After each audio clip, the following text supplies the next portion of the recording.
مهم خبر د بي بي سي پښتو ټلویزیون سره د جنرال صاحب خوشحال سادات د نننۍ مرکې څو مهم ټکي را سره واورئ.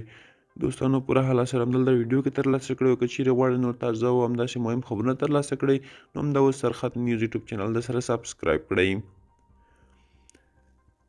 جنرال صاحب خوشحال سادات وایي زما دریځ روښانه دی، زه نور په هیڅ ډول افغانستان کې د جګړې دوام نه غواړم.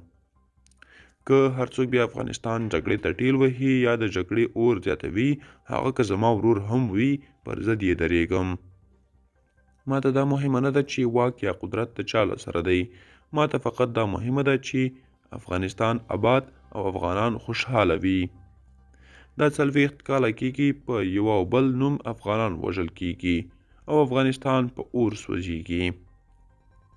افغان د ازله خپلواک او آزاد قوم دی، نور یو بل ته د غلامۍ پیغور مه ورکوئ. خپل هیواد د غلامۍ او اشغال په نامه یوې بلې جګړې ته مه ټېل وهئ. هیڅ افغان او پښتون د چا غلامي نشي کولی. نور خپل ورونه په دې نامه مه وژنئ. افغانستان د اوله یو آزاد هیواد دی. افغانانو په ډیرو آزادولو واخیستلو تباه او برباد یې کړ. نور باید دا لړۍ ته د پام یا د پای ټکی کېږدو. افغانستان آزاد و، آزاد دی او آزاد به وي. اوس یو وخت دی چې آزادولو پر ځای آباد کړو.